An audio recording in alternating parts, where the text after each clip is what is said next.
Muy buenas, soy Santiago González Varas Ibáñez. Vamos a seguir con el vídeo que se cortó y esta sería la segunda parte sobre este volumen cuarto de los 8 de historia de la música en España e Hispanoamérica. Nos llegábamos por la página 125. En el vídeo anterior pues he contado la primera parte, diríamos, una vez que se cortó, y con comentarios añadidos que voy haciendo de manera improvisada. Y ahora este libro, en la parte que escriben Álvaro Torrente, Miguel Ángel Marín, Juan José Carreras y José Massimoleza, se titula Nuevas músicas para un siglo nuevo. Se nos va contando, igual que ya antes, la tensión durante el siglo XVIII entre seguir la tradición española o adaptarse a las nuevas corrientes, y también si seguir los estilos italianos o seguir más bien el genuino propio histórico. Se habla aquí de la renovación instrumental, cómo va llegando o afianzándose el violín, la influencia de la música de Corelli. Se nos cuenta aquí que Corelli era el músico más influyente en toda Europa, en Italia, que llegaba a los pueblos pequeños de España. Se cuenta aquí, la música de Corelli era todo un personaje famoso. Se le compara con Haydn, que también, y además se cuenta en el libro en un capítulo posterior, que también tuvo un impacto brutal en España y posiblemente, diríamos, en el resto de Europa, como es evidente, y con una gran influencia, por tanto, en la música de España, pero que aquí también se desarrollaron composiciones muy meritorias. Es un auténtico paraíso España en lo musical en el siglo XVIII, de músicos absolutamente desconocidos, pero de una gran talla. Sigue la tradición organística eclesiástica. Aquí se nos cuenta en la página 156. Es un libro que se fija mucho en lo que es la evolución de la música, la evolución de los géneros. Aquí se habla en la página 171 de la cantata española. Más que en una sucesión de músicos con su biografía y sus composiciones, ¿no? Como decía en el vídeo anterior, el libro se fija más en la sociología de la música en gran medida y en los géneros musicales, cómo se van desarrollando, los espacios donde se hace la música en el siglo XVIII, los encargos quien los realizaba. Aquí, en la página 191, escribe José Massimoleza el encuentro de dos tradiciones, España e Italia, en la escena teatral. Lo que estábamos diciendo antes, precisamente, de este siglo XVIII en España, marcado por lo propio y lo italiano. Y se van descubriendo. Aquí en la página 192, por ejemplo, tenemos La selva sin amor. Este es un gran hito de la música hispánica, lo que pasa que es del siglo XVII, pero no lo conté en el vídeo anterior, no me pareció verlo. En el libro anterior, el que he hecho sobre la música en España e Hispanoamérica en el siglo XVII, es una obra de 1627. Como digo, el libreto es de Lope de Vega y el músico, el compositor, es Filippo Piccinini. Bueno, esto es toda una historia que hay que contar. No viene aquí narrado, una pena, porque, hombre, ya que hablas de esto, bueno, o en el otro volumen, no sé si vendrá, no me pareció verlo así. Es la primera ópera, al parecer, en España. Claro, yo tenía como primera ópera la de La púrpura de la rosa, de Hidalgo y Calderón. La púrpura de la rosa, que después en 1701 hace Torrejón y Velasco en el Virreinato de Perú también. Esa se conserva, pero no la primera, que es la de Hidalgo y Calderón. Qué lástima. Y esta, pues ocurre algo parecido. El texto de Lope de Vega sí se conserva, no sé dónde he leído o he estudiado, o lo sé de no sé dónde, que como consecuencia de la edición de las obras completas de Lope de Vega, bueno, pues ahí está la fortuna de que se conserva el libreto de la ópera, porque lo escribe Lope de Vega como con ocasión de la conmemoración de no sé si era un cumpleaños, no recuerdo bien. Bueno, en definitiva, lo escribe Lope de Vega por encargo real, creo recordar, para un cumpleaños de no sé quién, y sin embargo se pierde la obra musical. Creo que fue precisamente en el incendio de los Alcázares de 1734, este hecho tan desgraciado. Y hay una representación que se puede consultar en YouTube. Todo esto me parece apasionante, ¿no? Desde un punto de vista cultural, todo este tipo de sucesos y de entresijos, que es una obra con música contemporánea, diríamos, ¿no? Una obra hecha sobre la base del libreto de Lope de Vega, pero con música nueva. Bueno, pues es un experimento musical. Qué lástima, ¿verdad?, que no se conserve la música de Piccinini. Bueno, esto es del siglo XVII, pero aprovecho para contarlo aquí. Y aquí el autor de este capítulo también nos cuenta celos aún del aire matan. De esto tengo un vídeo especial para esta obra de Calderón e Hidalgo y me remito a ese vídeo. La púrpura de la rosa, también tengo un vídeo sobre las púrpuras de la rosa, etcétera.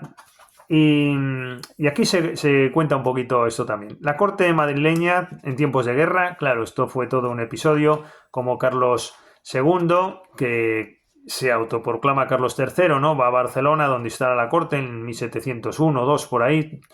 Y claro, esto genera por la división del país, unos partidarios como Sebastián Durón, ¿no?, que era partidario de Carlos II, y sin embargo, pues otros del otro lado. Bueno, pues esto influye en la música, como se nos cuenta aquí. Se nos cuenta algún que otro compositor del periodo. La corte barcelonesa del archiduque Carlos, esto es lo que estaba contando. El archiduque Carlos de Habsburgo, tras coronarse como Carlos III de España en septiembre de 1703, estableció su corte en Barcelona en 1705, en plena Guerra de Sucesión. Allí permaneció hasta 1711, cuando tras la muerte de su hermano, el emperador José I, volvería a Viena para reinar como Carlos VI hasta la muerte en 1740.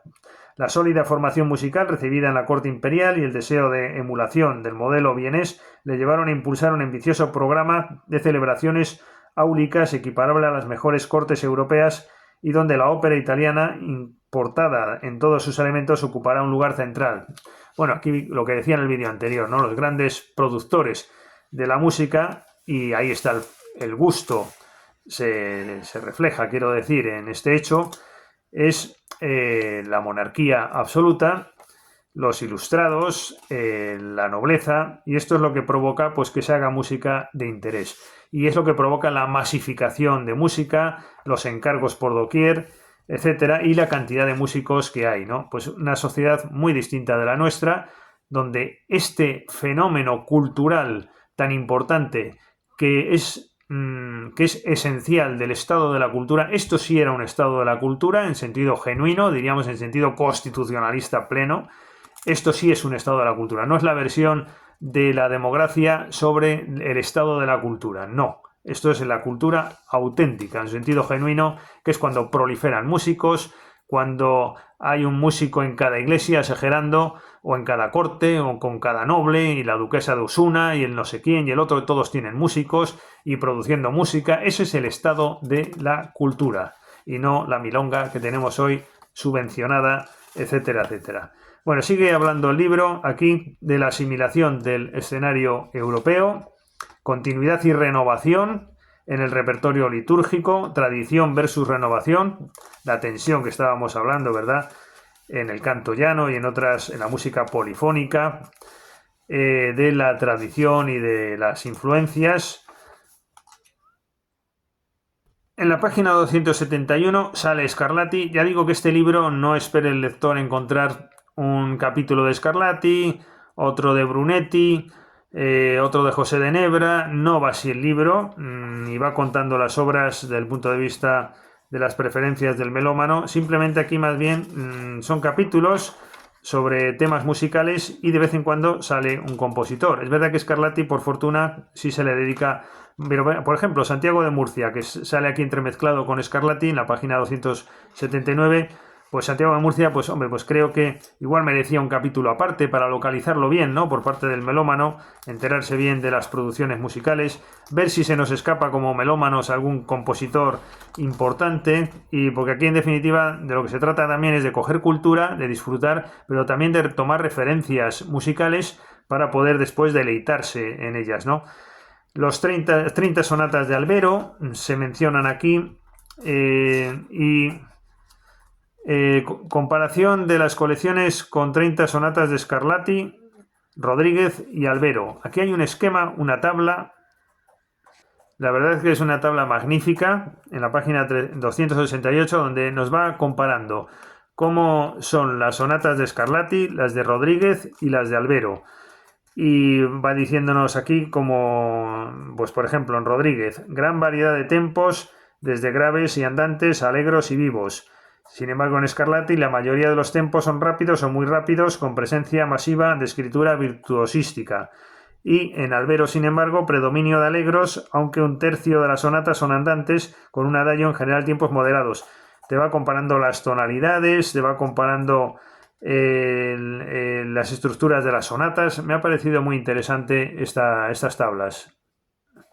Lo que estábamos diciendo de Corelli, es uno de esos compositores que provoca sombra, ¿no? Como Beethoven después, que, bueno, pues estaban por ahí Schubert y otros muchos, pero claro, Beethoven es Beethoven. Pues Corelli era Corelli y era de estos que hacía sombra. Los repertorios para violín, cómo va llegando a España y cómo se van desarrollando los géneros musicales, las sonatas, la música de cámara, las obras de violín, las sonatas en trío y los tríos de cuerda.